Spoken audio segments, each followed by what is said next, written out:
Welcome to the second part of the tutorial. This is where we ended up the first part. We have cached simulation and now we proceed to setting up the render geometry. Let's start by creating render virus geometry node. Let's dive inside and drop down the object merge node. Here we choose to merge the volume input-output node, which reads cached data. Using Blast, we isolate just virus simulation geometry by choosing virus whole group. Tick delete non-selected to keep only the group we chose, and now we only have imported the virus. Next thing we need is the actual render geometry. Let's go into the virus node where we have our very dense geometry.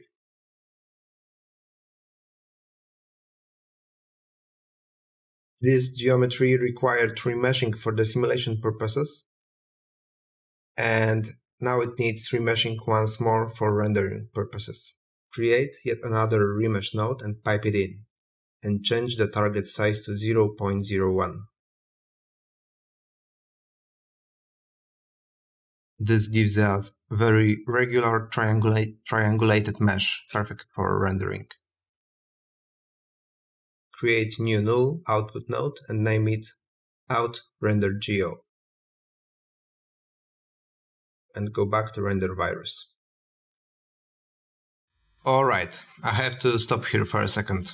During further stages of this tutorial, I actually used a bit more complex geometry of the virus. You can see a screenshot of a node tree now. There is a switch toggle between single-sided and double-sided geometry. Throughout the whole tutorial, the double-sided geo was used. Difference between them is that double-sided have this internal shell and single one doesn't. They are both piped into the same render geo null object for ease of referencing from elsewhere. Clip node is there just for previewing purposes. Houdini files included in this tutorial have this setup within it. At the end of this video you can see the difference between both variants when rendered out. Now let's go back to tutorial. Now, to transfer simulation on the render geometry we just created, first we need to import it. Copy object merge and choose virus out render geo from the list. So how do we transfer the simulation? There is a node for that. It's called point deform. In the first input we plug in the geo which is to be deformed. Third input takes the animated geometry. And second input takes in the timeshift node, which is set to hold the first frame of the simulation. Set display flag on the point deform, and now we should already see the results we are after. Everything seems to be working fine. There is one setting in the point deform we can change. It's a radius, and my rule of thumb is to set it to the lowest value, which still works correctly. In this case, I set it to about 0.08. Alright, next we will take care of setting up render geo for our flying particles, which I called dots. Copy geo node here and rename it to render dots. Inside we get rid of everything but the blast, in which we change the kept group to dots. Next we need a sphere. Change to the primitive type to polygon and append mountain sop. In the sphere, crank up frequency to 3. Let's also add point normals to it. Now let's take care of copying this deformed sphere onto points. Connect both inputs of copied points and zoom in. Dots didn't pick up correct rotation from the input animation. We want to use velocity vector as rotation. Use clean sop to remove all groups and attributes from input geo. Untick remove nones, remove unused points and remove degenerate prims. Check both checkboxes here to make attributes and groups disappear. To keep only p-scale and v attribute, we will use caret syntax. To see v vector in the scene view, we will set up a visualizer of type marker, style vector, set it to points, and use the v attribute. Scale it down here to see how it is. Okay, now let's hide it. Now, after we cleaned up other attributes, copy to points should correctly interpret the v as rotation. Currently, every copy of dot is identical. We are going to create 3 variations. Luckily, in Houdini 18, copy to points got updated and now it includes variation functionality.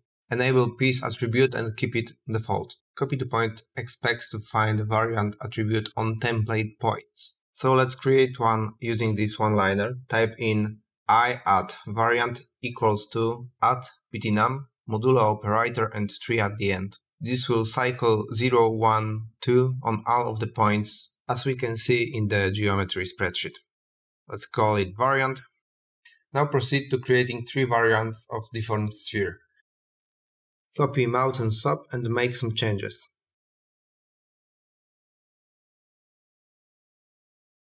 And do it one more time.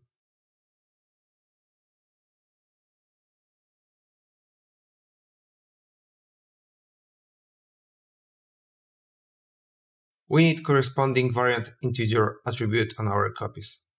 Let's again use point wrangle for this and assign 0, 1, 2 accordingly.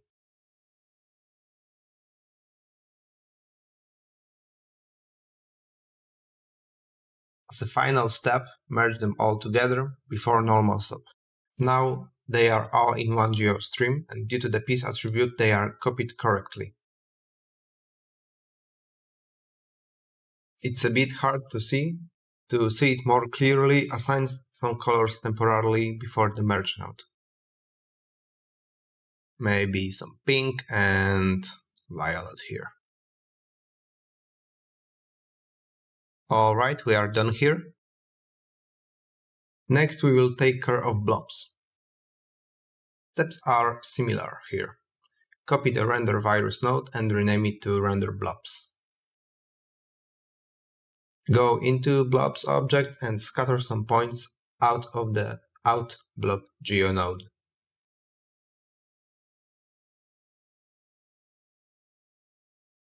Append VDB from particles, change radius to 0.01 and voxel size to 0.005.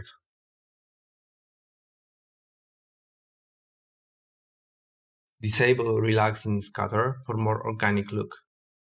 Add VDB polygon sub with identical voxel size as previously.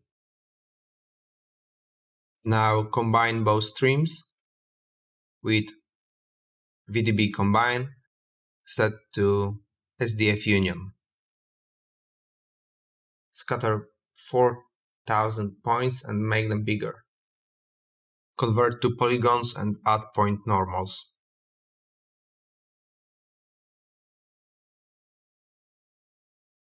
And as usually, create a null and call it outRenderGeo.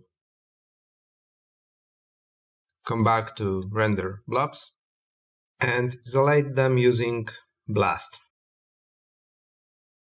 In left object merge, relink to high-res blobs geo. Everything else should be working with existing setup.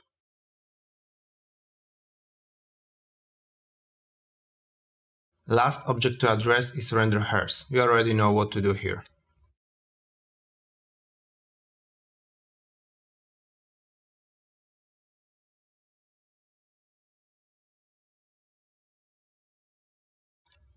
After isolating hairs geometry, append clean sub and get rid of all attributes.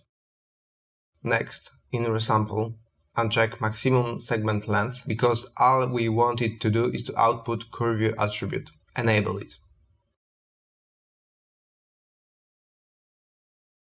To temporarily work on a single hair, add another blast node, set group to 0 and choose primitive type. Also check delete non-selected. Append polywire sub to give our prim thickness. Set divisions to 12 to make it more round. We are going to create point radius attribute based on curve view remapping. in point triangle type f at rad equals to chramp her at curveview. Click on the button on the right to create ramp parameter based on code. Use newly created rad attribute as wire radius. Let's add a multiplier in radius equation for ease of width adjustment. Set multiplier value to 0.02 and shape ramp as presented. For smooth transitions, set interpolation to B-spline.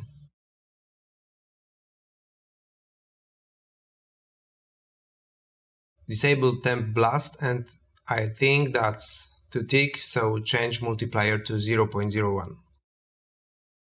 Also lower number of divisions to 8 and append subdivide node. Set display flag on it and see all our render meshes together.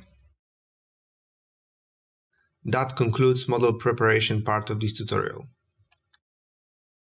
Now let's quickly take care of framing. Find an angle you like and click camera shelf tool while keeping control down. Currently, camera doesn't follow virus movement. I'm going to set up camera look at constraint network. Select virus in the scene view and hit enter twice. We have constraints network set up automatically for us.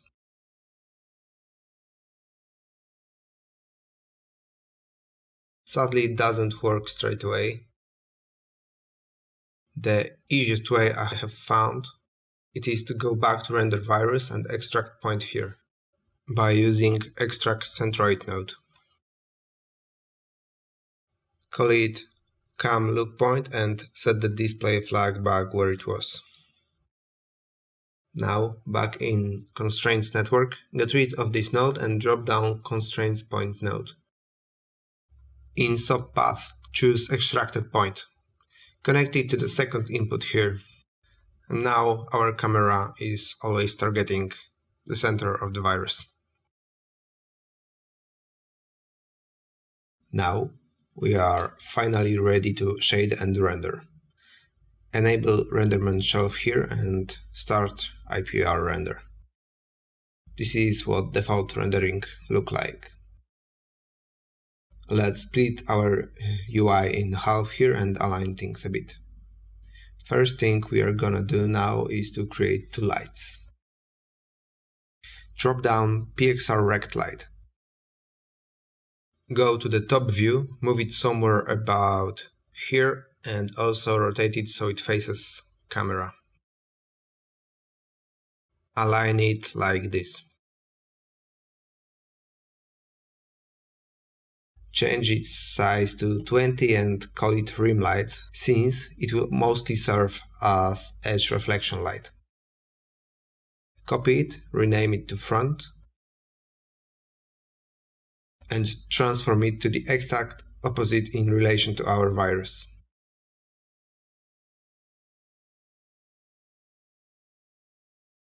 We can disable visible in refraction for both of our lights here in Advanced tab. Also set rim light exposure to 2 and exposure of the front light to the half of this, so 1. This will make edge reflections more pronounced later. Quick test render shows this result. When we first clicked IPR render button here in out context, Res node was added. This is where most of RenderMan settings are. Go to Objects tab, click pin icon in the corner so the Res properties stay when we go back to OBJ level in network view.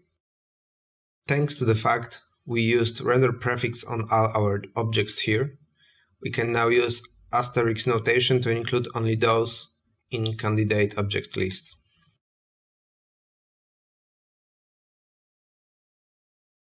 In Rendering tab, there is a shortcut button which will take us to the integrator.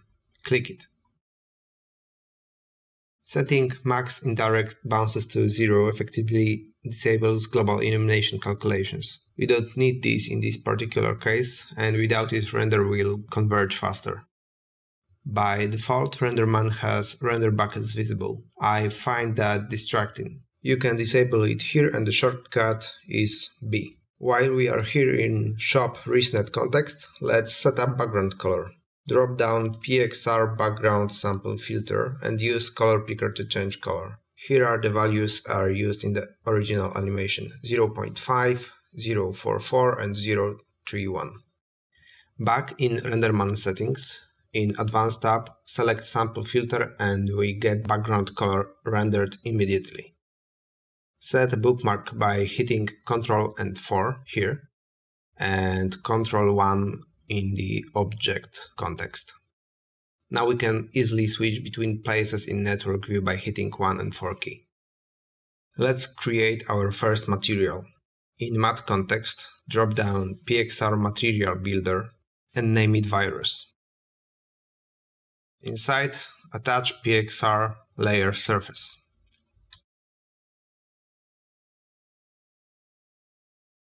To make it render, in Render Virus, Render tab, assign this material.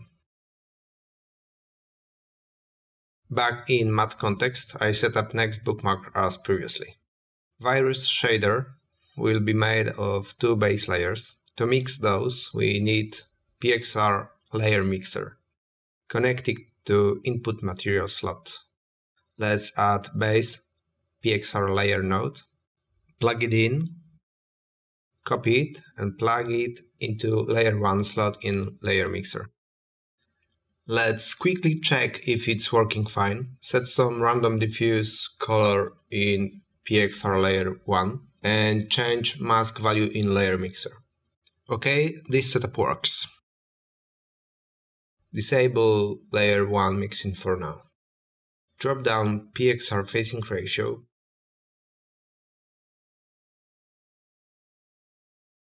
Connect it to the diffuse color slot and set debug flag on it. Tick invert and set gamma to 0.75. This node creates a black and white gradient based on screen space normals. It will be a base for most effects in this shader. Now we are gonna remap it using PXR ramp node. Facing ratio goes into the spline map input. Cancel IPR render for faster UI feedback. Change color ramp like so. First, greenish color is 0.14, 0.13 and 0.04. The second one is 0.65 and 2 times 0.25. Run IPR render and now we see remapped gradient. This is one frame of my animation as a reference. With second layer of shader we will create this glow effect. This time we will remap facing ratio into a mask for the glow. Drop down another remap and connect things up. Set up a ramp similar to this. Plug it in Layer 1 mask in Layer Mixer. I'm setting IPR crop like this. In Layer 2 set some vivid diffuse color temporarily, maybe like this. And don't forget to enable Layer 1 mixing. We want our glow to be subtle, bright line. We don't need diffuse channel in glow layer. Disable it. Go to Glow tab, hit Enable, add Gain, make it about 0.65 and set color to some slightly yellow with value of 2. Let's now adjust the glow mask ramp, but something is not quite working here. When we set debug flag on it, we get a strange result. As a workaround for it, I'll drop a temporary PXR constant BXDF. Pipe it into the shader output and plug in ramp RGB output to emit color input. Now with preview render we can adjust mask real time. Revert back to our shader output for a second. We get a little bit of that pinkish here at the edge and I think I like that. Let's use PXR constant again. This time instead of using ramp we will use remap. As an input, it requires RGB value, but facing ratio outputs float. So let's convert it using PXR to float 3 node. Connect things up. This time we are constructing a transparency mask. Whenever the black is, the object will be transparent, and white will be opaque. In contrast to ramp, remap works in a more numerical way. Set input min to 0.1 and max to 0.5. In RenderMan, transparency has a fancy name, presence. Is under globals in PXR layer surface. We get this noisy result because of cached presence.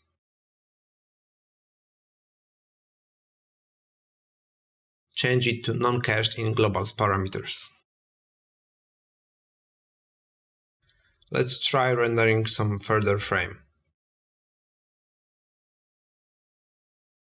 Also, let's hide other render objects to better see what we are doing. Back to matte context. In layer 1, enable primary speculars and set gain to maximum. Copy colors from diffuse ramp to face and edge specular color slots.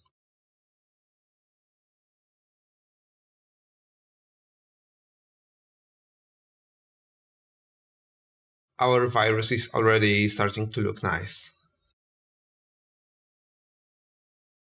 The glow is too visible. Change its mask to be less white in the brightest spot. And a bit narrower.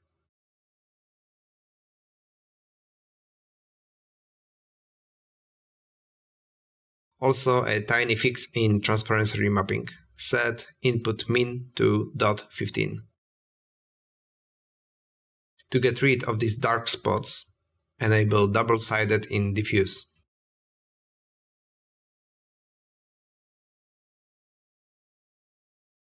If you want to change the look of this shader, best place to start would be changing specular colors.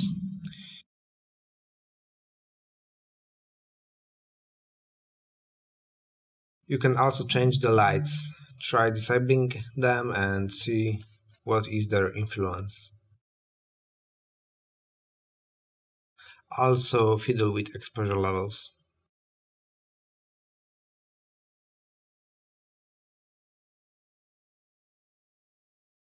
I've reverted back to original settings. To make it shorter, I've imported two shaders. One for dots and one for blobs. They use identical principles as the virus one. I have already assigned them to render objects. Both blobs and hairs use the same blobs shader. Run IPR and let's quickly go through the dots shader together.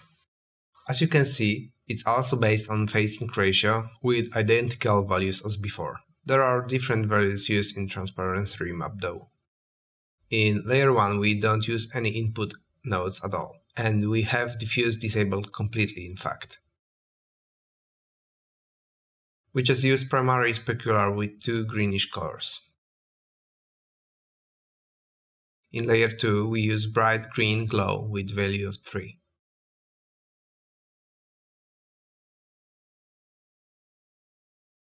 And its mask makes it much more pronounced at edges. Okay, now blobs material.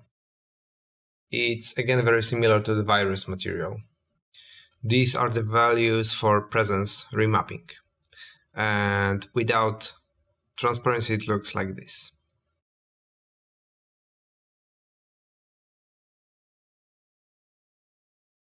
This is the diffuse color ramp. It's set to gray and blue, and we use very low diffuse gain.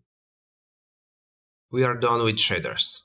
As a final step before rendering, go to Rendering tab in Res node and enable Depth of Field. Set camera focus using focus handle. Also make depth of field very narrow for microscopic look. Alright, that's all I've got for this tutorial. Here is final renderman render with virus model that have thickness. And here is without thickness. And here is the same frame converted to redshift with thickness and without thickness. Scenes for both render engines are included in these tutorial files. Let's quickly jump over major differences in redshift setup. I've added renderBG object, which is basically a big plane behind the rim light. It's just for a background color, since Redshift doesn't seem to have a background filter equivalent. It has its own material assigned, which is basically just a pure flat color output. There are two rectangular Redshift lights which are set up exactly as the Pixar's one were. Okay, if you go into Redshift virus material, we see that the overall structure is very similar, even a bit simpler. Redshift equivalent to facing ratio is Fernel node. I found that unchecking use IOR makes it behave very similar to facing ratio node. Here we even use the same gamma value. This is how virus diffuse ramp looks like. And by the way, it's also used as reflection color. Open the file for yourself if you need to see what are the other Redshift nodes equivalents. Alright, that's it. I hope you enjoyed it. I will be very happy to get your feedback and see you in the next one.